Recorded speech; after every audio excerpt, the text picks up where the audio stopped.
Welcome into another episode of Action Talk. I'm Thomas Shafer, and I'm joined by my co-host Mark Saavedra, and I'm on a heater. In my last 8 games, I am 6-2 on the podcast, getting hot. Hey man, you're not the only one. I'm 3-1 in the past month with my best bets, so I'm giving some picks that keep the people coming back. So make sure that you guys are liking, subscribed, watching these videos, and if you're not doing any of that, at least go check out our titles, okay? The first couple of weeks, we just started off. We didn't know what we were doing, so we just put underdog of the week, underdog of the week, underdog of the week. Since we changed that, we're 8-1 in just our titles. Just the title. Don't even have to click on it. Don't even have to watch it. Just put $10 on whatever the hell we put in the title, and you'll thank us later, okay? So like I said, at least go down right now, like, subscribe. Make sure you turn on those notifications so you can know when we post and you can grab whatever line we're saying in the title. So enough of that. I'm bragging a little too much. My head's getting big. But Thomas, let's dive into a beautiful divisional matchup between two teams that are just going in opposite directions here. We got the Houston Texans going to Indianapolis to face the Colts. The Colts are 7-point favorites here, and the only team in the NFL that has been favored in every game. Hefty spread here. How you feeling? Man, well, you know how I feel about the Houston Texans. After week 1, I told you I'm never betting on this team ever again, and they're 4-9 against the spread, so I'm glad I haven't been betting on them the entire season. So I have to go with the Colts. And Phillip Rivers, somehow this guy is still playing pretty good football. It's hard for me to admit that because I'm not a big Phillip Rivers fan, but I can't deny what he's been doing this season. Also on the other side of the football, with the Houston Texans, they're in trouble. Older skill players are either injured or testing positive for PEDs. Not even COVID's knocking them out. It's steroids. So, I don't know how anybody can pick the Houston Texans in this game. So I got to lay the points with the Colts. Well, Thomas, you're right. I mean, they are the worst team against the spread in the NFL, tied only with the Jets, of course. But I don't know. I saw this line, and even with as bad as this team is and as depleted as their offense and just their team is, man, I just thought the line was too big for a divisional opponent. I don't know why. I say that every week, but especially when you have, let's say, a top 10 quarterback. I almost said elite, but I don't know why I say that in Deshaun Watson. But we have a top 10 quarterback like Deshaun Watson, someone that is that athletic and that dynamic that can always keep you in the game and extend plays. I think he's going to keep it close. I think they definitely cover that 7, even if it's a push. So I'm rolling with the Texans plus 7. And I like the over because I do think that there's going to be some points on the board. There's no way they're going to go back-to-back weeks that flat on offense. So trust the Texans, keep it close. I don't think they're going to win rolling the Colts money line, but like the Texans plus 7. I don't think Deshaun Watson is a top 10 quarterback. I think he might be one of the most overrated quarterbacks in the NFL. He always likes to pad his stats at the end of the game when they're down 30 points or running around, running for his life behind that terrible offensive line.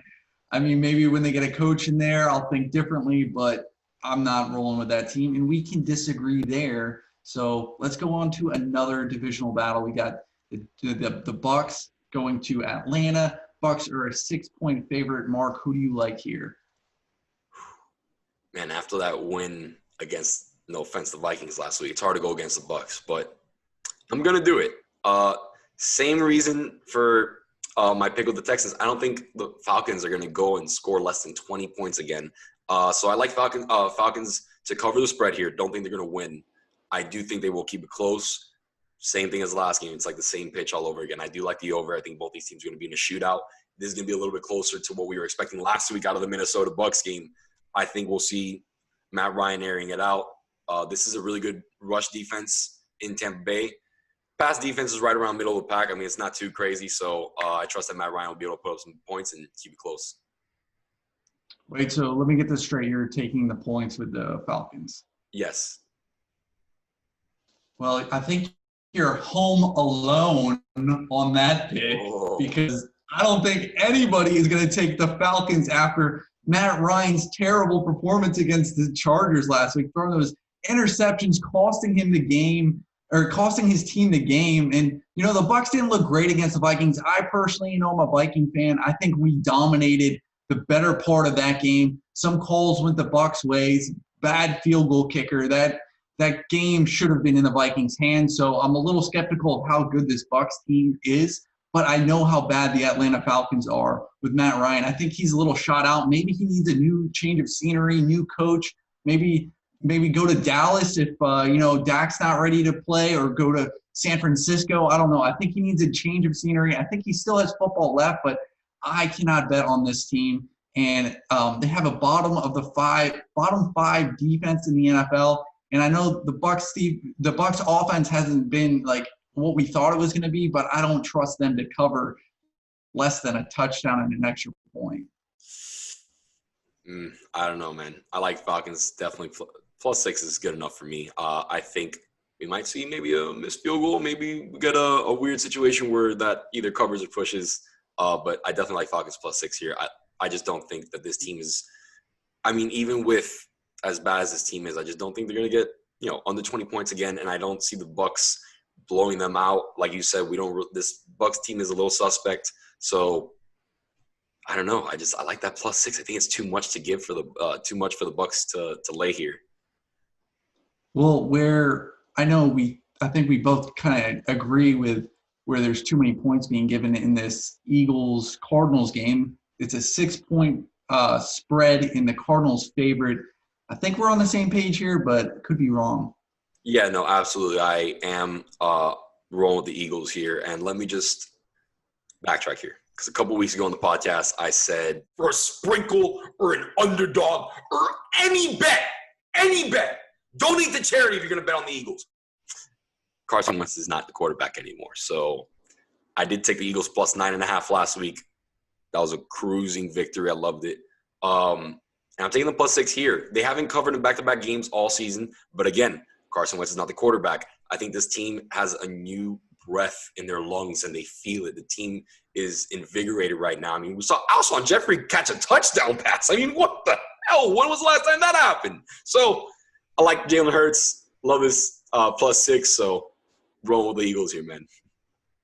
Yeah, I'm on your side here too. I know we have a little asterisk next to that, next to the never betting on the Eagles. That's only when Carson Wentz is starting.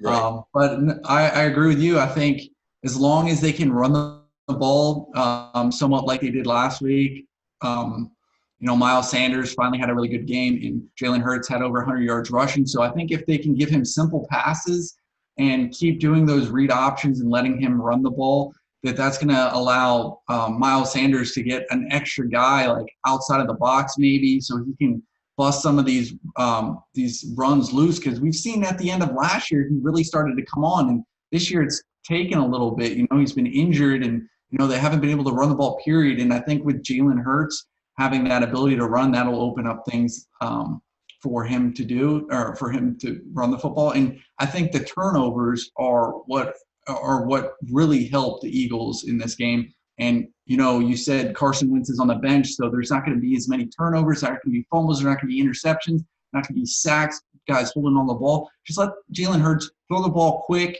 run the ball, and they're going to be in this game. The Cardinals aren't that good. They just beat the Giants, and the Giants were overrated going into that game, beating Seattle a week ago. That game was a trap. I know we both may have fell for that, but yeah, Cardinals are being a little overhyped in this, in my opinion. That was long-winded, sorry. No, you're good. And I do like the Eagles pass rush. It's starting to get going now, so I think they will be able to contain and frustrate Kyler Murray here. I think the Eagles have a chance to win this, man. This is another spread. For the 3 games we've chosen, I'm just looking at these spreads, and I never really like going all underdogs on my spreads, but it's like, man, I think these are big spreads for these teams, and I just like Jalen Hurts, and I like this team with Jalen Hurts. If the Eagles lose, I see it being like a 4-point kind of game. And I think at kickoff, this might be more like a -4.5 point spread in the Cardinals' favor. We'll see what happens. I'm not an odds maker, but that's just the way I feel about this one. And Thomas, I said it last week. I wasn't feeling all the Bills' history with them getting their first Monday night win in 20 years, whatever the hell it was. I don't remember because I don't want to remember. I don't want to talk about that. But it's been a long time since the Eagles have won in Arizona, since 2001, actually. So I think there's some magic, and I see some history being made. Excuse me. Starting to trip up there. Rolling the Eagles. It's all good, man. And we're talking all these big spreads. There's a small spread. This number keeps going down. Chiefs are 3-point favorites at New Orleans Saints. Who do you like here, man? Come on, man. Don't bet against the Chiefs. I know that they are 0-5 against the spread in their past 5 games, but how long do you think that's going to last? And with a 3-point spread, yeah, Rolling with the Chiefs, laying the points. Absolutely love that. I don't care if Drew Brees is back. He's going to throw 6 yards max. I trust Patrick Mahomes. This is one of the best offenses in the NFL against arguably the best defense in the NFL. So this is going to be a battle of, brawn here. And I think the Chiefs, like in every matchup, will prevail and are just going to be too much for the Saints to handle.